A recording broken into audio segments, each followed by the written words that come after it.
My sister went missing 2 years ago. Today I found her secret diary. I loved her more than anyone else, but after finding out why she went missing, I think I might be in danger too. She had just graduated college when she went missing, not even giving me a chance to say goodbye to her. I was filled with anger and misery. The police officers searched frantically, yet were unable to find any clues. However, this is when things started getting weird. After a while of searching, I noticed the officers and investigators referring to my sister Leah in the past tense instead of the present tense. And then I noticed my parents doing it too. They were talking about her as if they knew something about her disappearance. Odd, but at the time I brushed it off as nothing. Until now. I was 19 at the time. I ended up falling out with my parents after Leah died, since we would just argue all day without Leah acting as a mediator. I started busking on the street, barely making enough money between that and odd jobs to afford a trash little apartment. I didn't speak to my parents for over a year after Leah's disappearance, until a few months ago. They apologized, I apologized, and after a bit of hesitant communication, they asked me to come home and visit. If only I'd known this would be my last time visiting home. There'd still been no sign of her over the years, no sort of closure. Like the officers and my parents, I'd begun thinking of my determined, wonderful older sister in the past tense. I guess she could still be alive out there. Technically anything is possible, but everything in me tells me that she's not dead. I avoided her room for the first few days. I was afraid of what I'd find there. Would it hurt more if my parents kept it exactly the same, or if they turned it into something else? I didn't know, and I didn't want to ask. We didn't even talk about Leah, but last night I couldn't sleep. Leah's room was right next to mine. Have you ever experienced silence so profound that it seemed loud? The silence from Leah's room drilled into my ears until my head ached. Finally, I stood up. This wasn't going to go away if I ignored it. As it turned out, neither of my fears were quite right. The room wasn't exactly as Leah had left it. Mom and Dad used it for storage, apparently. There were boxes stacked on the floor and an old sewing machine in one corner. But Leah's bed still sat against the wall. Her desk still sat by the window. I sat heavily in her desk chair, heart aching. I just wanted my sister back. At the very least, I wanted to know what happened to her. The desk had a little cubby for books, still full of Leah's notebooks. I skimmed through them with my fingertips, reading the covers of each one. English comp, journalism, marketing, math. I laughed reading math, knowing how much she hated that class. I missed her so much. The last notebook's cover was blank. I pulled it out, curiosity getting the better of me. I flipped it open to a random page and was met with lines of my sister's neat handwriting. My own name jumped out at me from the page. I started reading. Naomi sent me a recording of her newest song. It was really good. I'm glad that she's still playing, even with her classes. My eyes watered, and I reached up to brush away the tears before they could land on the page and smear it. The notebook turned out to be half diary, half dream journal. I felt myself getting sucked in. Leah had a way with words. But then, about a month before she disappeared, the tone of the diary entries changed. That's really the best way I can describe it. And since I don't have my sister's way with words, I continued reading, with the next page showing a dream journal and diary entry. May 30th. Last night's dream. I sat in a cottage like something out of a fairy tale. A woman sat across from me. I don't remember all the details, but I remember that her black hair was straight and so long that it pooled on the floor. And I remember the words we exchanged perfectly. She said, "Give me your name, child." And I told her, "Leah." She smiled, revealing teeth that seemed just a little too white to be natural. "Leah," she said, like she was tasting it. "That will do nicely." For some reason, I woke up shivering. I've never had a nightmare that weird before. Didn't really do too much today, but we visited Grandpa in the evening. His mind is barely there since he's getting old. When Mom walked into his room, he smiled and called her Mary, which isn't her name. He has dementia, so he finds it hard. Now he's called Mom every name under the sun at this point. Barbara, Denise, Sandra, whatever. She always takes it in stride. Sure, you can tell it hurts a little, but she knows he doesn't mean it. She always just laughs it off and reminds him, "No, Dad, it's Gina, remember?" But she didn't do that this time.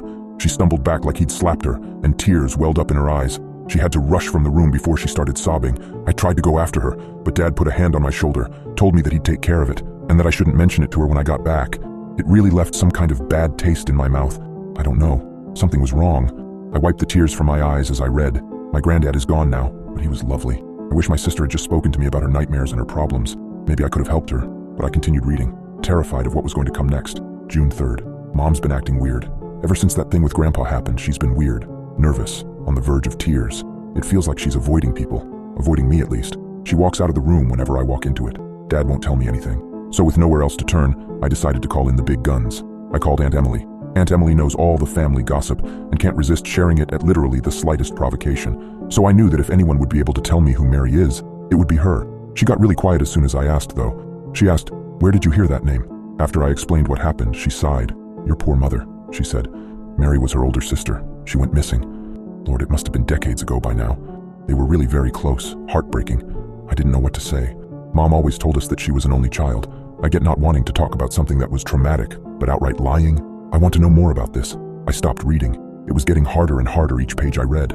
My mother had a lost sister that I never knew about, and my sister didn't know about either. Why does my family have so many secrets?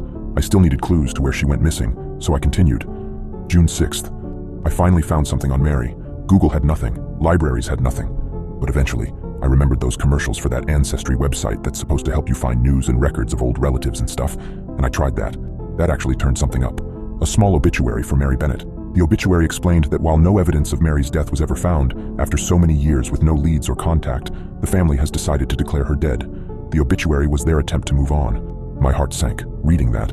I couldn't imagine how that must feel, to lose someone and never get any closure. Is that why Mom lied? I wanted to understand, but I couldn't. If it had been Naomi, it would hurt to lose her, hurt in a way that I can't even put into words. But I don't think I'd be able to pretend that she didn't exist.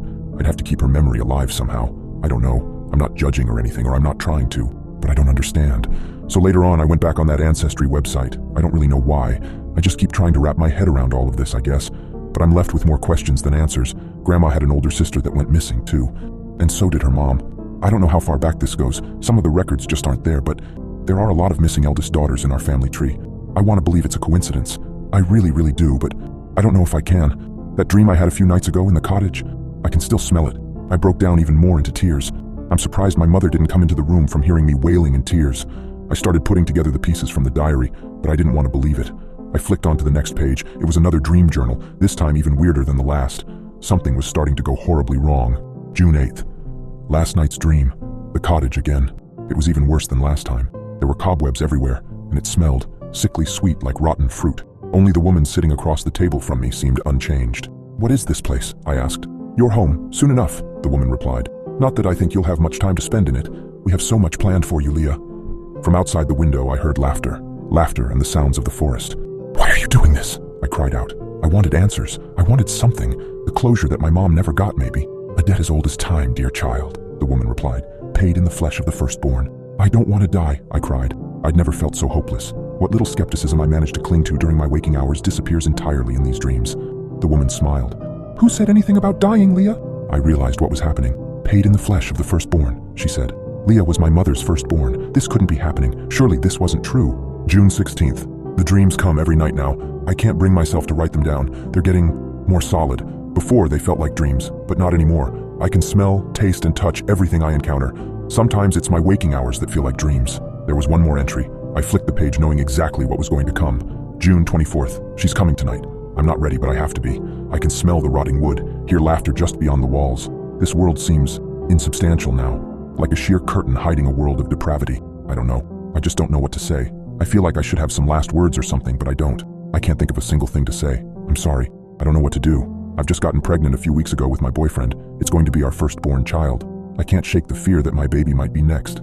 The joy of expecting is overshadowed by a chilling dread, a nightmare I can't escape, as I grapple with the possibility that my deepest desire might lead to my greatest heartache.